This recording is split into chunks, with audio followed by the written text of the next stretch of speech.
Well, thank you for the introduction. I think we have a great panel here today. Thank you all for joining us. You already did my introduction, so I'm from Mirantics, where, as was said, an AI investor and venture studio, and I run the Mirantics AI Campus, which is Europe's largest AI community in the heart of Berlin. And I have three great early-stage investors here with me today, and maybe we can start with a quick round of introductions. Lisa? Yeah, for those who were here already just now, I'll introduce myself again. But I'm Lisa Brouwer. I'm an investment manager at Curiosity VC. We are an early stage VC located in Amsterdam, and we focus completely on AI startups in B2B software, mostly at early stage. So seed is our sweet spot. We look in the Benelux, Baltics, and Nordics as geographic locations. Perfect. And then my friend from Berlin, Jasper. Yeah, hi, Jasper, Berlin-based Cherry Ventures with offices Berlin, London, Stockholm. We do pre-seed seed, 320 million funds, so a bit larger. So we do also multi-stage. We also help building businesses. Personally, I focus on software, AI, cybersecurity. So doing this for 8 years and was a founder before. So I bootstrapped, scaled my business, sold it. And one business I have as a good example, I like technology that solves a big problem. So one company here is in Amsterdam, Hadrian. They do cybersecurity, so attack surface management, and they try to emulate what hackers are doing from the outside with AI. Great. Can you hear me? Okay. I mentioned three things about myself. My background is I consider myself an engineer from UC Berkeley and Stanford, studies in sensor design, robotics when it wasn't hot, working on research for DARPA, the Defense Advanced Research Program. Then I was a founding member of a startup, built gyroscopes, accelerometers, sensors, did IPO in 2011, over 2 billion valuation, sold to customers like Apple, Nintendo, when you play the game, the motion sensors, and all the way to microphones in Alexa and Google Home. And then the last part, I have my family office and my fund, which do pre-seed to Series A in deep tech, semiconductor ecosystem, and also the AI quantum computing and what comes with it. So that's about it. Wonderful. Great. Yeah, I mean, it has been, I think, almost a year now since ChatGPT launched, and I'm sure deal flow has increased in the AI space since then. Maybe we can start with you, Jasper. What are the deals that you're seeing, and how do you make a difference between kind of AI companies that are hype at the moment versus the ones that you actually want to invest in? Yeah, so we look all across Europe, and what we saw at the beginning was a lot of very thin layers, as you all probably heard, ChatGPT for whatever or Copilot for whatever. I personally don't invest in hammers, or as I always like to call it, four-headed hammers that are looking for the proper nails. So I'm not that kind of investor. I need customer feedback. So we rather focus on people coming to us saying, hey, there's a big problem now in the industrial space, and finally we can apply large language models because supervised learning was too expensive and so forth, and this is how we want to solve this. So we invested in two companies there, more on the ERP level or on the HRIS level, but not in the infrastructure layer or not on the ChatGPT, let's say, like layer. Cool. And what kind of signals are you looking for in the very early stages? So if a company comes to you pre-seed? At the end of the day, we like people that talk to customers or have worked with the problem and really experienced it. So both sides are fine. So the two deals we did was they had interviews pre-seed, by the way, both with more than 200 potential customers. So that's what we enjoy. And then along that kind of feedback, they think of a wedge, an initial one, and then a future product. And then AI is part of it. My first investment 7.5 years ago was accounting automation for small restaurants with AI. Right. So they came from the problem space and then found the solution. Great. Lisa, how about you? What do you see in AI currently, and what are you looking for specifically? Yeah, so maybe also to take it kind of a little bit of step further, I think you can categorize AI companies in three ways. So you can start with kind of foundation model layer. This is, of course, where OpenAI sits, Anthropic. I think here there will be limited players. I think the ones that got into these, have probably made a good return or are in the process of making, but maybe the winners are already declared there, but you still see some, of course, coming up. I think you then have kind of the next layer, which is the infrastructure layer, which is also kind of needed, for services to be built on top of that. Mm-hmm. I think with kind of the developments around LLMs, that there is a lot happening here. And when you talk about kind of good or hype, I think there are a lot of companies in this layer adding a lot of value, and I think this is also where we look a lot as well. We recently made an investment in an LLM Ops platform, which I think really sits in that niche really well. Weaviate is another example. And I think then you go to the application layer. And when you talk about hype, I think here definitely there are a lot of hype companies being built where maybe they have an API connection with OpenAI and they're like, we are AI first, but I would say that's more AI enabled. Right. But even here, right, I think there are still use cases where there are problems that can be solved in a better or more friendly way. And if you can find a sustainable mode there as a company building an AI application kind of on that layer, there's of course still space for that. Yeah. Great. And similar question to you. If you look more on this infrastructure level, what do you look for when you speak to pre-seed? So we're of course quite early, and I think if any investor will probably say, we look at the team. What's the vision of the team, and do we think that they have, the execution power to execute on that vision?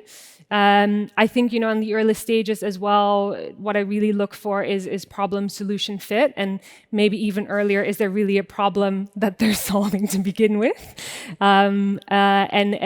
Because we see a lot of decks as well where companies are solving the same problem but in a different way, and it's really trying to understand, why do you have the correct solution to be solving this, and what will make you competitive on the long run.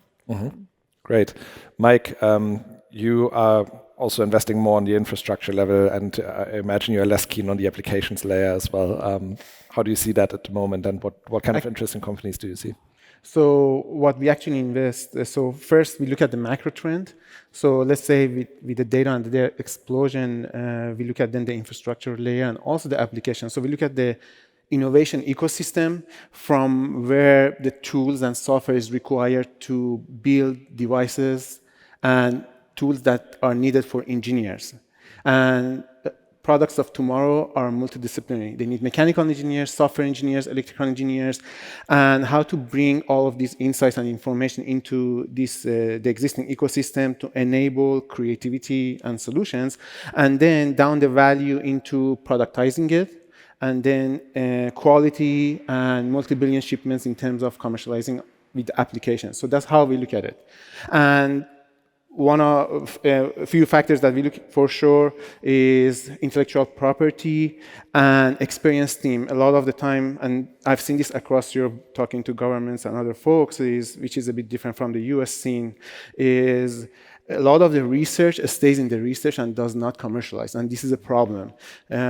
Businesses are for profitability, creating jobs and creating solutions that are needed by industry, and that's how we look at it to find experienced teams that have done it. And obviously at the pre-seed and seed is more of the concept and the core team, and then later on the Series A scaling and the market fit for it. Okay. So you're looking for highly technical teams. Technical teams with the business acumen, because a lot of the time also technical founders I have come across, you could have the gold or diamond, but if you cannot communicate it, it's just a pity, and it's not going to materialize. I think we've all met these kinds of founders. What does your perfect team look like? Also a mix of business acumen and tech? Yeah, I need one who builds and one who sells, and very rarely that comes together as one person. So I had two very large companies. Actually, one is from Israel, 2 billion, where he did basically both. But yeah, and it's not building for me. It's not really, don't get me wrong here. Please, if anybody's in the audience, VP engineers, it's not a VP engineer, it's more on the product side. So let's say an engineer to your interdisciplinary picture, somebody who can do a lot there, but builds something for the customer. So that's the building part. And the selling part is more, yes, I might want a happy customer, but I actually want to sell this. I want to win. I want to fight for it. So these two personalities, at least in my companies, that was the best. And then if AI can help, that's great. But honestly, it's an enabler. Yeah. How do you see that? What is your perfect team? Yeah, no, I think it is quite similar in echoing what they say. I usually maybe add one person to it, which is also the visionary. I think you need to have one person that's crazy enough to dream big. I think that's then complemented indeed with kind of more on the product side. But I think it's indeed not just the building, but it's really trying to understand, okay, how can you really make a product out of that vision, right? Like what is indeed needed for that? How can we make that work? I think indeed you then need to complement that with a person who can sell it, but I would actually say not just sell it, who also really understands what it takes to build a viable business. And I see this is also something that is often lacking in this early stage, is really someone who understands like, okay, if it's also going to cost me this much to sell it, but customers are only willing to pay much less for it, how can I build a business out of this? And I think a lot of founders run into this in a later stage and then realize like, hey, actually we cannot make this work. We might be solving a problem, but our solution is way too expensive for what the customers are looking for. And this is, I think, also can be a pitfall when, they're over-engineering almost the product or using very expensive tech and then come to realize that the customer might just be looking for a more simpler solution. Yeah, absolutely. How optimistic are you about the European engineering talent? We talked a little bit earlier that you're looking at Holland, but also Baltics and the Nordics. Is that intentional because you see a lot of talent there? I think, yes, I do very much consider them to be emerging tech hubs. And I think, talent and kind of attracting talent is also a reason that they are called that way. What I think is also great to see, and this is also a result of course, the COVID pandemic, is that nowadays businesses aren't necessarily limited by geography because they can also operate, remotely. Of course, I think this brings along other challenges, but if those are managed correctly, I think where you start your company is one thing, but attracting talent can also be outside of the country that you're based in, of course. Yeah, I think that's a big lever. You talked a little bit about the tech transfer, and that's something I think Germany is historically not very good at, for example. You spend a lot of time in the US as well. How do you see kind of Europe in tech transfer versus the US? Are they doing a better job than we do here? Mm-hmm. So in terms of the founders, obviously the visionaries are important, but they also need to understand that it is sort of they need to make a business out of it that generates revenue and is profitable. And just going by grants for years and years is not gonna make them scale up to the customers and the needs of the customers. And the other part is, this is very important to happen, is the ecosystem and the collaboration between industry and startups, and also governments, how they provide the means to build the right solutions for the industry with the right partnership, especially in the AI with the data. Data is very important.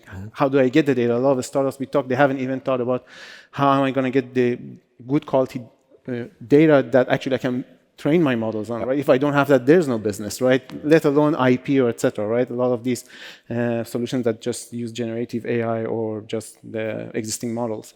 And then testing that with the existing client that can actually help them build the prototypes and get feedback and know if there's bias in their, in their models, etc., in the data and what they generate, and the quality. So I can give you one example. Using AI for manufacturing, if I'm using it for an automotive client, that could have a high risk in terms of lawsuits if there are failures. Right. Failures come, the trust is gone, and now that whole business entirely could be gone easily. Yeah. So it's very critical for these sort of factors to be considered. Yeah, absolutely. And when you look at kind of what you're looking for in a team at sort of pre-seed, we just discussed this kind of very early teams versus a company that is a bit further ahead at maybe seed Series A. How do you think about, what should have been the first hires of that company and what should the team look like at, let's say, Series A? Jasper, any thoughts?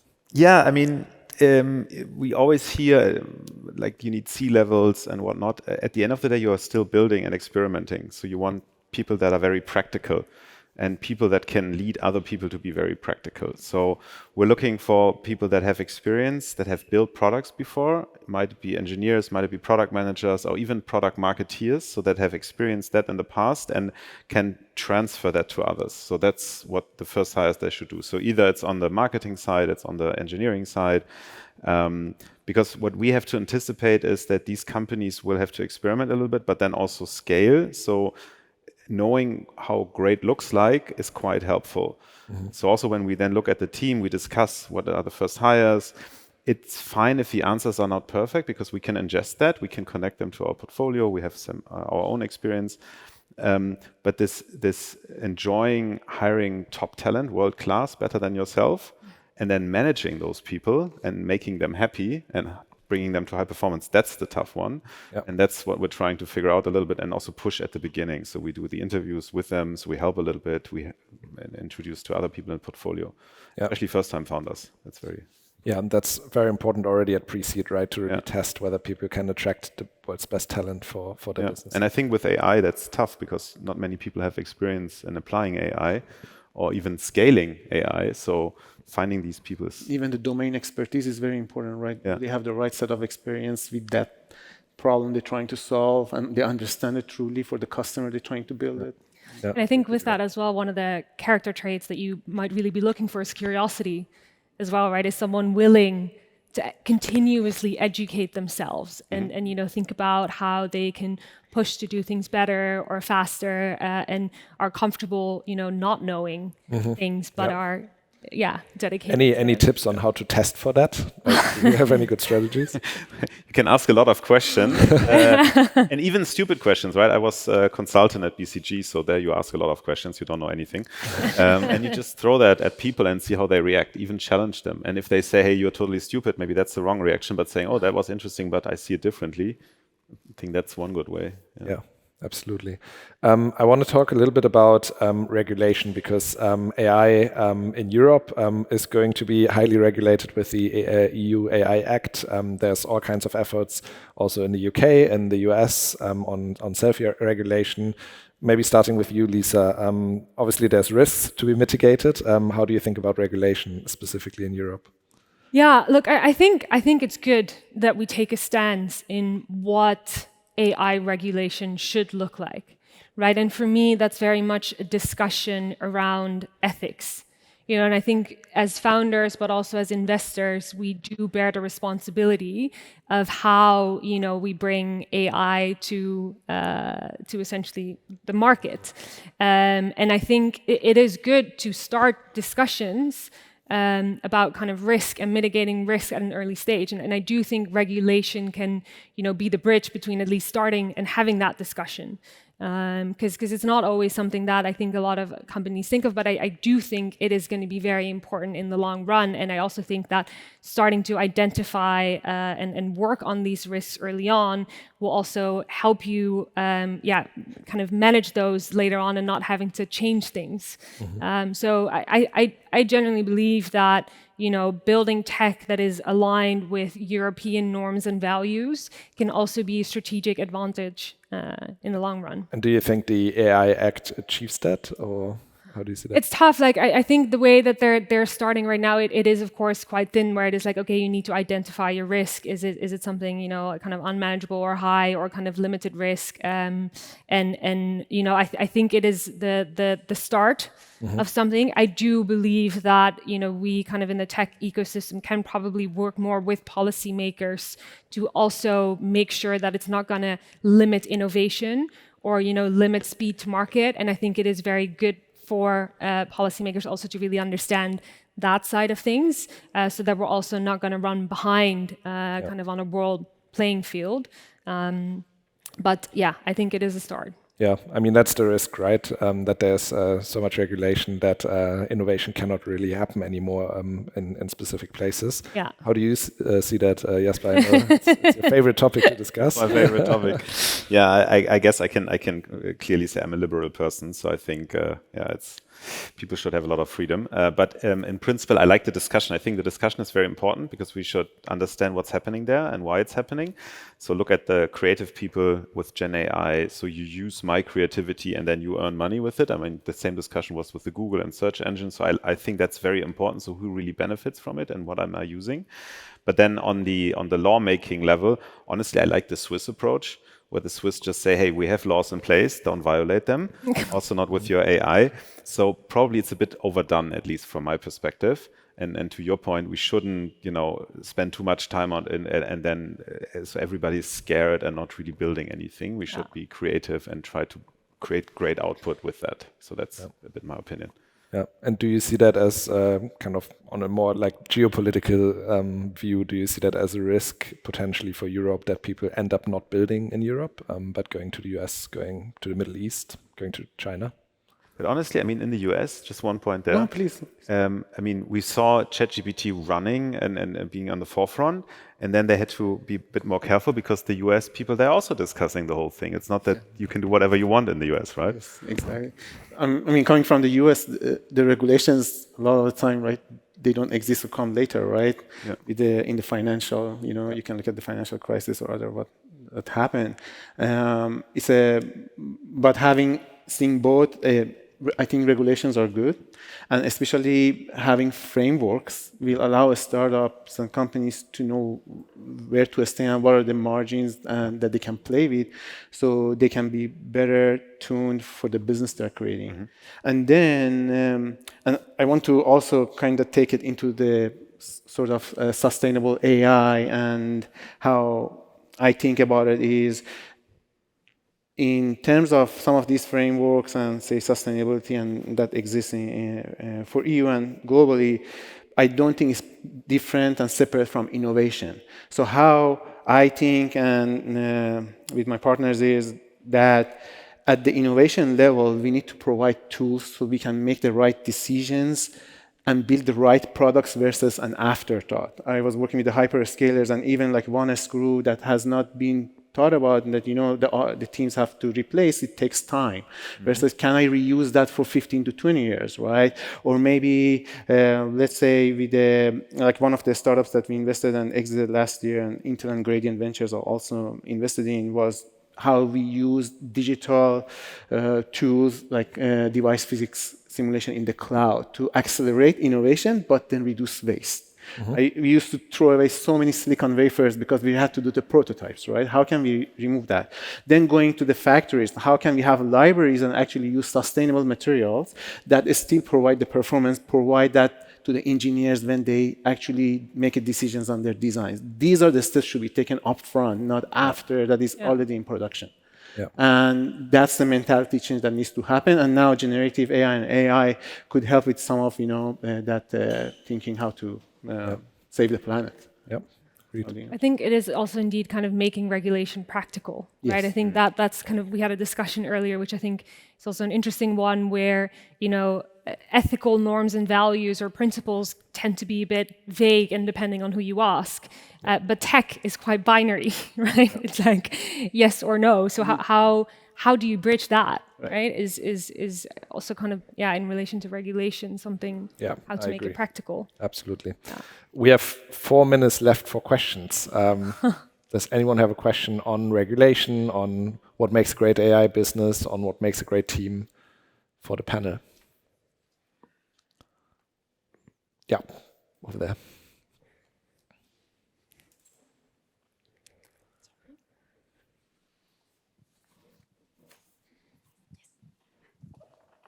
I have a question. So what kind of business or startup in the AI field you are not looking for? Either because it's too crowded already, or you see many risks, etc. Who wants to take that one? I can. So when I look at it, I look for IP. So this is very important. Can they have some sort of IP somewhere in the product they're creating? Otherwise, they have to be very fast and scale it pretty quickly with the right partners. So crowded areas that just provide services, I probably stay away and look more at, again, it comes as a team. Do they have the domain expertise and the right contacts? We just invested in this ex-founder. He sold companies to Cisco's and others, and creating these libraries for manufacturing that actually uses AI to automate it. So we also have trust, sort of in these founders. They have done it. They have the right relationships, and with that, then we go in there and then we help them, make the right contacts or support them on the products. We are very also hands-on, as Jasper also mentioned. So that's kind of what I look at it. I mean, If that. Yeah, and maybe adding to that, because you talked about red ocean crowded, if there are already quite some solutions and you're just adding AI and you say, I make it better, then that's maybe not enough. Yeah, so we should really understand why. Maybe, I mean, I agree with those points. So I'm going to turn your question around and maybe think about, what we do look for. And I think, if you look also historically, like I think, internet reduced, the marginal cost of distribution. Then you had cloud, which reduced the marginal cost of storage. And I think this next wave of AI is going to reduce, the marginal cost of generation. So I think what you really want to look for also in companies, like how can they achieve more, essentially with much less, right? It's kind of companies that are really utilizing AI to experiment faster, go to product market fit faster, and they can either use that kind of internally in optimizing their processes by using tools, but also by, for example, enhancing their own products and features with it. And I think companies who really understand that and yeah, kind of utilize that also in their go-to-market is something that I'm also excited by. Yeah, and can experiment 200 times more than yes. others. There was another question over there. Yeah. Well, yes, I'm Terry Jensen, Jensen LLC, and you raised the issue of IP. It's very interesting because in the old days, you'd go out and get a patent, and you'd file a patent, you'd have 20 years to do your idea. But today, you look at these large language models, for example, nobody's got a patent on the GPTs. They're taking a risk. They're getting it first to market, and they're just driving it with billions of dollars. And is there room for patenting anymore? What's the status of the old-fashioned patent? So when I was talking about the patent, it's more at the technology level. So some of the investments we have done are quantum dots and how it can interface with the silicon to increase computing. So these are sort of the areas we look at. Or some of the patents are how you can actually use AI in manufacturing. Also, on that note, when I mention IP, doesn't necessarily mean go patent it. A lot of equipments that we created internally for our sensors, when I did the startup, we didn't even patent because we didn't want anybody to know about them. So this is internal, but as investors, we want to know if they have meat to their technology and can they differentiate when they go out. And they're the only ones that sort of, or one of the few that have those technologies. Yeah. Great. Pardon? Myself, no.